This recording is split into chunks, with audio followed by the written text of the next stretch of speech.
Disciplina é liberdade. Fala pessoal, Flávio por aqui, QAP e QRV nas leituras. Quero indicar para você um livro, uma boa literatura para você ler nesses dias. Estou falando de Celebração da Disciplina de Richard Foster. Esse livro aqui é um livraço. Eu tenho uma relação muito legal com esse livro, porque foi a partir dessa leitura que eu tive um pontapé inicial para uma vida de leitura, de estudo, de devoção ao Senhor de modo sério. Bom, esse livro ele é dividido em três partes: as disciplinas interiores, as exteriores e as comunitárias. A disciplina interior, que eu queria compartilhar com você brevemente hoje, ela é a meditação, a oração, o jejum e o estudo. E qual é o propósito das disciplinas? É a liberdade?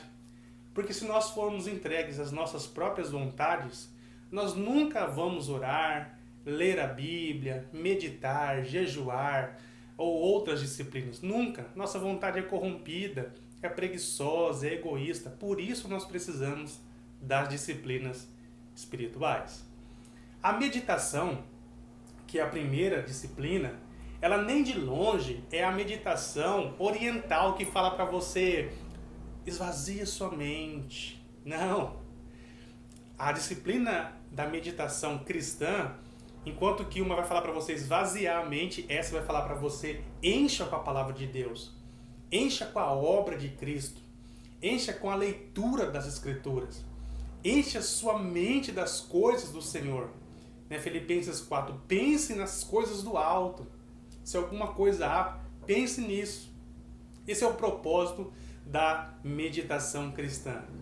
Ele vai falar também, dentro ainda da questão das disciplinas interiores, vai falar da oração. Como a oração é importante, é relevante na prática cristã.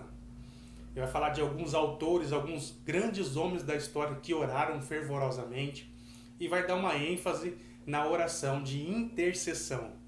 Como nós precisamos orar pelos nossos familiares, pelos nossos pastores, pela nossa nação, pelos nossos governantes. E vai falar também, ainda dentro desse box de disciplina interior, vai falar do jejum, mas do jejum bíblico, não do jejum daquele tipo, estou fazendo jejum de coca. Isso nem de longe é jejum, né? E jejum sem oração é mera dieta.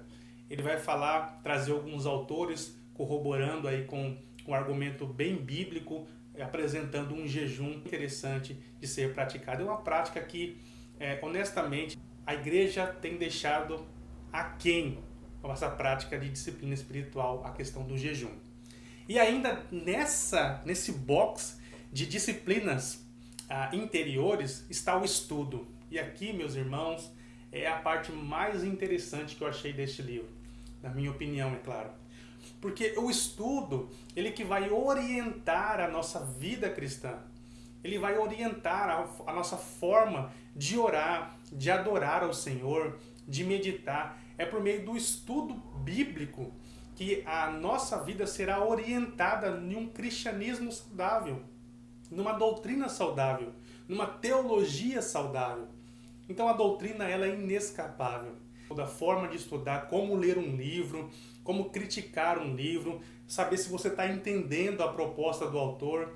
Ele dá algumas dicas de outras literaturas não cristãs, mas que autores escreveram iluminado pela graça comum, que falou de grandes questões da humanidade que valem a pena serem lidos.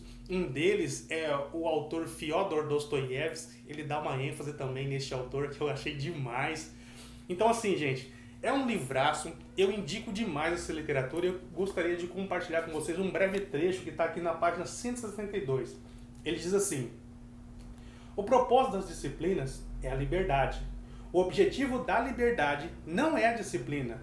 No momento em que fazemos da disciplina o alvo principal, nós transformaremos em lei e perderemos a liberdade que lhe corresponde. As disciplinas servem ao propósito de realizar um bem maior.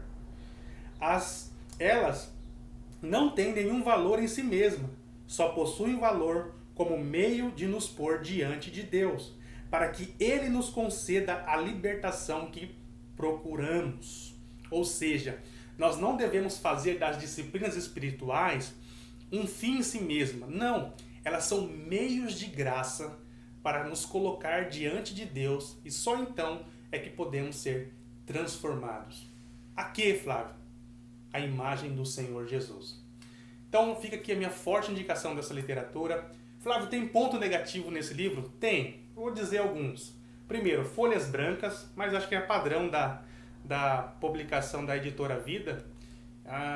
Folhinhas brancas. E o pior, as notas de rodapé não estão no rodapé.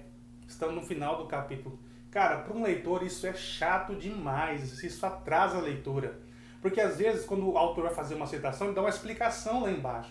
Se está na mesma página, você só desce com os olhos e lê. Você não tem que ficar folheando, né, e para ir lá no final. Não faça isso, editoras. Por obséquio. Não façam isso. Então isso é um ponto também negativo. E por último, acho que na minha opinião, dada a importância, a relevância, a beleza do assunto que esse livro traz, eu acho que ele merecia uma capa melhorada. Enfim, mas é um livraço. No mês de fevereiro eu reli esse livro e para mim continua sendo um dos melhores livros que eu li de literatura cristã. Pode ser que eu leia outros melhores, pode ser que tenha, e com certeza tem outros melhores, tão bom quanto ou melhores, mas para mim, como eu disse no início, tem uma relação muito legal porque a partir dessa literatura foi um pontapé inicial para tudo isso aqui que vocês estão vendo. Beleza? Fica aqui a minha forte indicação, Celebração da Disciplina de Richard Foster.